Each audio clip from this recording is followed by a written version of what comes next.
ഞാനിപ്പോ നിങ്ങളുടെ മുമ്പില് ഈ കസാരയിൽ ഇങ്ങനെ ഇരിക്കുന്നുണ്ടല്ലോ. പക്ഷെ ഞാൻ പറയുന്നു, ഞാനിവിടെ ഇരിക്കുകയല്ല, ഞാൻ സഞ്ചരിച്ചുകൊണ്ടിരിക്കുകയാണ്. കേൾക്കുമ്പോൾ അതിശയം തോന്നും, പക്ഷെ അതൊരു സത്യമാണ്.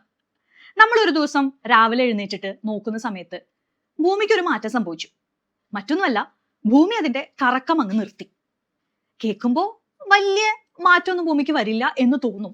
പക്ഷേ അങ്ങനെ സംഭവിച്ച മനുഷ്യ ചരിത്രത്തിലെ ഏറ്റവും വലിയ ദുരന്തമായിരിക്കും അന്നുണ്ടാവുക. ഭൂമി അതിന്റെ കറക്കം പെട്ടെന്നൊന്ന് നിർത്തിയാൽ എന്തായിരിക്കും സംഭവിക്കുക?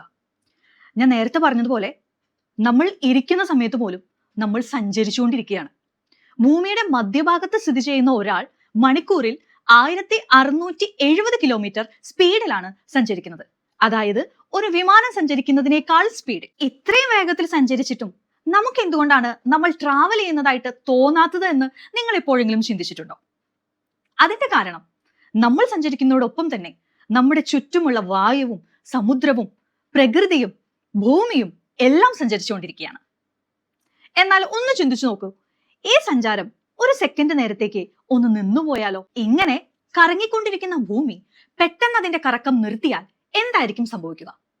ഭൂമി അതിന്റെ കറക്കം നിർത്തി, പക്ഷേ നമ്മൾ നമ്മുടെ സഞ്ചാരം നിർത്തിയിട്ടില്ല. നമ്മൾ ഈ കാറിലും ബസ്സിലൊക്കെ യാത്ര ചെയ്യുന്ന സമയത്ത് പെട്ടെന്ന് ഒരു സഡൻ ബ്രേക്ക് ഇടുമ്പോൾ നമ്മൾ ആദ്യം ഒന്ന് മുന്നോട്ട് പോയി പുറകോട്ട് വരാറില്ലേ? എന്ന് പറയുന്നത് പോലെ ഭൂമി അതിന്റെ കറക്കം നിർത്തിയെങ്കിലും നമ്മളും മരങ്ങളും കെട്ടിടങ്ങളും ഭൂമിയിൽ എന്തെല്ലാം ഉണ്ടോ അതെല്ലാം അതിന്റെ യാത്ര തുടർന്നുകൊണ്ടിരിക്കുകയായിരിക്കും ചെയ്യുക. ഞാൻ നേരത്തെ പറഞ്ഞതുപോലെ നമ്മളെല്ലാവരും 1670 കിലോമീറ്റർ സ്പീഡിൽ സഞ്ചരിച്ചുകൊണ്ടിരിക്കുകയാണ്.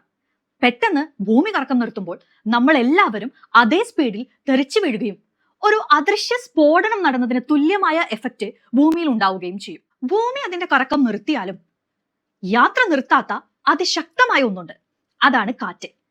ഭൂമി അതിന്റെ കറക്കം നിർത്തിയാലും വായു അതിശക്തമായി ഭൂമിയുടെ മുകളിലൂടെ സഞ്ചരിച്ചുകൊണ്ടേയിരിക്കും. ലോകത്തിൽ കണ്ടിട്ടുള്ള ഏറ്റവും വലിയ ചുഴലിക്കാറ്റിനേക്കാളും ശക്തമായ കാറ്റായിരിക്കും അത്. നഗരങ്ങളെയും കെട്ടിടങ്ങളെയും ആളുകളെയും വണ്ടികളെയും എല്ലാം പറത്തിക്കളയാൻ ശക്തിയുള്ള ഒരു കൊടുങ്കാറ്റായി അത് മാറും. ഇനി സമുദ്രങ്ങളുടെ കാര്യം എടുത്താലോ? സമുദ്രജലവും ഭൂമിയോടൊപ്പം സഞ്ചരിച്ചുകൊണ്ടിരിക്കുകയാണ്. ഭൂമി അതിന്റെ സഞ്ചാരം അവസാനിപ്പിക്കുമ്പോൾ സമുദ്രജലം വൻ തിരമാലകളായി തീരപ്രദേശങ്ങളിലേക്ക് ആഞ്ഞടിക്കും. ബഹുഭൂരിപക്ഷം വരുന്ന തീരപ്രദേശ നഗരങ്ങൾ എല്ലാം തന്നെ വെള്ളത്തിനടിയിലായിത്തീരും. ഒരു സുനാമി അല്ല, ഒരനേകം സുനാമികൾ ഒന്നിച്ചു വന്ന എഫക്റ്റ് ആയിരിക്കും അത്. ഭൂമിയുടെ കറക്കമാണ് രാവും പകലും ഉണ്ടാകാൻ കാരണമെന്ന് വളരെ ചെറിയ ക്ലാസ്സിൽ നമ്മൾ പഠിച്ചിട്ടുള്ളതാണ്. അപ്പോൾ ഈ ഭൂമിയുടെ കറക്കം നിലച്ചാലോ? ഒരു സ്ഥലത്ത് മുഴുവനായും പകൽ, മറ്റു സ്ഥലത്ത് മുഴുവനായും രാത്രി. പകലിന്റെ ചൂടിന്റെ ആധിക്യം സഹിച്ചുകൊണ്ടിരിക്കുന്ന സ്ഥലത്ത് അസഹ്യമായ ചൂടും മറ്റു സ്ഥലത്ത് ഐസ് പോലെ തണുത്തുറഞ്ഞ അവസ്ഥയും സംജാതമാകും. സ്വാഭാവികമായും കാലാവസ്ഥാ വ്യതിയാനത്തിന് ഇത് വഴിവെക്കും. ഇപ്പൊ നിങ്ങൾ ചിന്തിക്കുന്നുണ്ടാവാ, മനുഷ്യർ ജീവിച്ചിരിക്കുകയോ ഇങ്ങനെയൊക്കെ സംഭവിച്ചാൽ എന്നായിരിക്കും. ഒരു ബഹുഭൂരിപക്ഷം വരുന്ന ജനങ്ങളും ജീവിച്ചിരിക്കാൻ സാധ്യതയില്ല. ഇനി ആരെങ്കിലും സർവൈവ് ചെയ്താൽ തന്നെ നമ്മുടെ ഭൂമി പഴയതുപോലെ ആവുകയുമില്ല. നഗരങ്ങൾ മാറും, കാലാവസ്ഥ മാറും, നമ്മുടെ ചുറ്റുപാടുകൾ എല്ലാം തന്നെ പൂർണ്ണമായും മാറിമറിഞ്ഞിരിക്കും. പക്ഷെ ഒരു കാര്യം ഞാൻ പറയാം, ഇത് സംഭവിക്കാനുള്ള സാധ്യത വളരെ കുറവാണ്. ഭൂമിയുടെ കറക്കം എന്നെങ്കിലും നിലയ്ക്കുമെന്ന് ശാസ്ത്രലോകവും വിശ്വസിക്കുന്നില്ല. പക്ഷെ ഒരു കാര്യം നമുക്ക് മനസ്സിലാക്കാം, നമ്മൾ എന്നും കാണുന്ന നമ്മുടെ ഈ ചുറ്റുപാടും രാവും പകലും സൂര്യോദയവും സൂര്യാസ്തമനവും അങ്ങനെ നമ്മുടെ ജീവിതവുമായി ബന്ധപ്പെട്ട പലതും ഭൂമിയുടെ ഈ നിശബ്ദമായ കറക്കത്തിന്റെ അത്ഭുതകരമായ റിസൾട്ടാണ്. ചുരുക്കി പറഞ്ഞാൽ, ഭൂമി അതിന്റെ കറക്കം നിർത്തിയാൽ മനുഷ്യർ മുന്നോട്ട് കുതിക്കും, കൊടുങ്കാറ്റുകൾ ഉണ്ടാകും, സമുദ്രം കരയിലേക്ക് ആഞ്ഞടിക്കും, രാവും പകലും ഉണ്ടാകുന്നത് നിന്നു പോകും. ഇനി ഭൂമി അതിന്റെ കറക്കം തിരിച്ചു കറങ്ങിയാലോ?